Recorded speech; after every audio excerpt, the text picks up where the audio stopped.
sign, Capricorn, Taurus, and Virgo. Kumusta kayo guys? Okay, so Earth sign, maraming salamat po sa walang sawang pagsubaybay sa ating pong daily gabay, okay? Sa ating reading, no? Kung ikaw ay bago pa lang sa ating channel, mag-subscribe na po kayo. And i-click mo na rin yung ating notification bell para lagi po kayo guys updated sa ating mga bagong upload. Okay, so Earth sign, paalala lang no, na ang reading natin ay general reading lamang. So maaari po kayo guys makarelate. Maaari din namang hindi, kaya gawing gabay lamang. Tignan natin ano bang inyong gabay kapalaran Earth sign. Okay, ayan. Pasensya na guys. Nangati yung ano ko, yung ulo ko. Okay. Earth sign.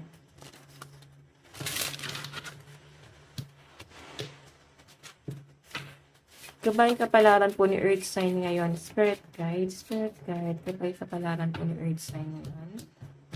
Okay.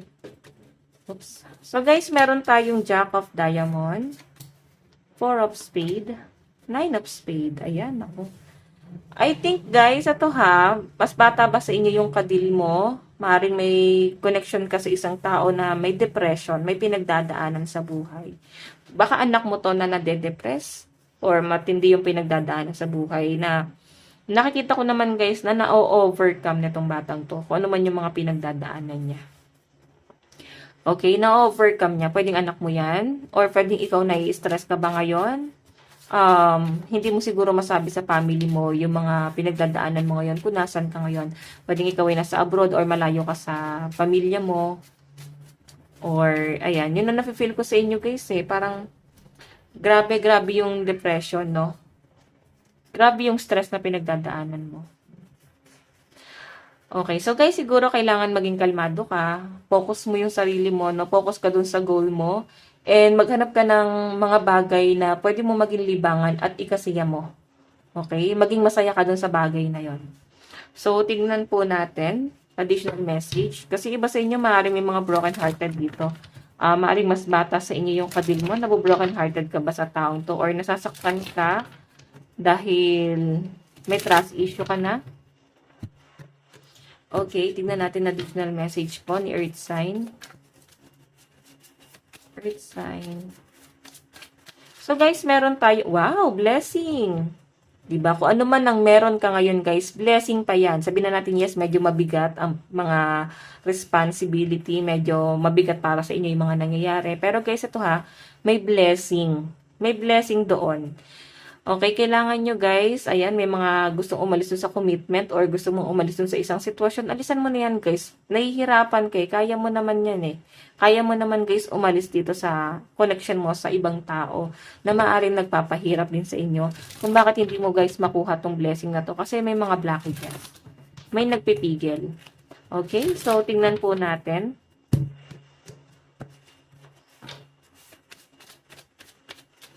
Meron po tayong stop. Meron tayong gain. Okay, so guys, ito parang sinasabi dito, hinto mo yung umaasa ka. Kung mayroon kang inaasahan, tulong, or wala kang trabaho, nakaasa ka, nakadepende ka. Ang sinasabi dito guys, itigil mo na yon, no? Ayan guys, hindi ko guys nilalahat, no? Trigger warning. Kasi meron kang sariling swerte. Hindi mo guys hindi maibigay sa inyo yung swerte na yun kasi hindi naman guys nakikita ni universe na meron kang pagsisikap na ginagawa. Or maaaring ikaw to nagsisikap, baka isa sa miyembro ng family guys yung parang walang ginagawa, napakatamad, kalaasa, parang feeling mo buhay pa yung taong niya pero parang binubuhay mo na lang siya guys, no? Nakasandal talaga sa inyo guys itong taong to. So, ayan guys, ang laki number mo is 23, 12, and 25. Okay, 25 na ba? Yes, 25. Tignan natin guys, pagdating naman po sa inyong love life. Okay, pagdating sa inyong love life.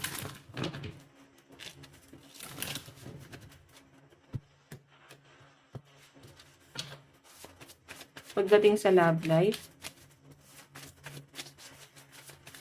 Okay, so guys, meron tayong assess the situation. Medyo immature yung nasasagap pong energy. Kasi tignan mo ha, kanya-kanya kayo. Meron din guys pinagdadaanan yung person mo. Meron ka din guys pinagdadaanan. Meron ka guys gustong iparamdam sa kanya. Si person mo ganun din guys. Nagmi-mirror kayo sa isa't isa. I think parehas kayo guys, hindi magkasundo. Parehas kayo guys, may gustong gawin si person, bumawi siya, and ikaw parang yun din yung gusto mo iparamdam. So, ang nangyayari guys, wala nang nag-uusap. Parang pinababayaan na lang guys. Tignan natin, pagdating naman po sa inyong kaperahan, meron tayong reflect on your priority. So, yan guys. Focus ka muna sa priority mo, no? Kung meron ka guys kasama sa bahay na parang bang ikaw yung bumubuhay guys, siguro, parang kailangan mo dito, earth sign is tumistansya, no? Kasi hindi ka guys makakaahon yan kung ikaw lang guys yung nagpo-provide. Okay?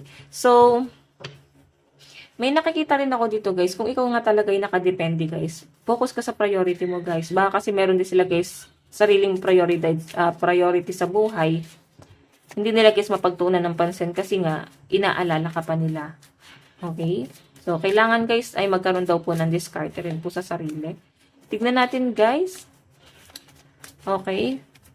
Pagdating sa inyong trabaho, meron tayong reveal what need to be seen. So, I think guys sa trabaho mo, may mga sipsip, may mga plastic. Pero ikaw yung tipo ng tao na hindi ka guys makikisali dyan, no? Hindi ka makikisali dyan sa gulo na yan. Pero, nagugulat ka guys, parang nadadawit ka pa dun sa gulo. Okay? So guys, tignan pa natin pagdating sa inyong mga kaibigan. Meron tayong leave the past behind. So meron na kayo guys dapat pang bitawan, kalimutan, talikuran. Hindi na guys worth it. Hindi na worth it, balikan pa yan. Okay?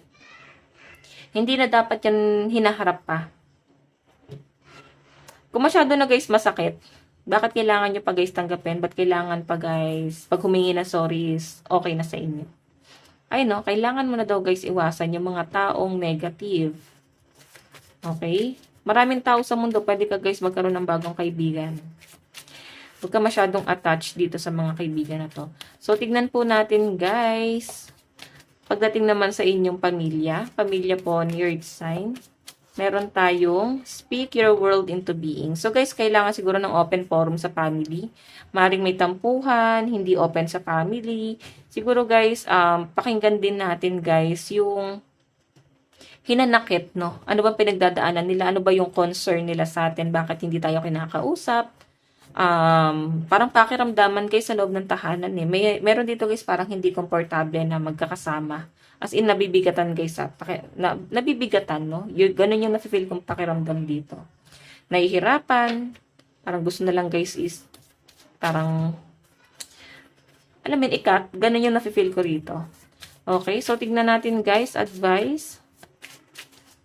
Meron tayong dance. Ayan, siguro guys, isayaw mo na lang, no? Or, ayan, baka kailangan mo makinig ng mga music. Okay? I-release mo yung mga negative or itaan mo na lang sa TikTok. Ano ba yung mga pwede mong libangan, guys?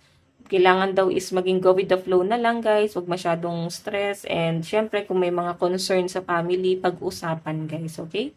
So, guys, ito lang po ang inyong reading.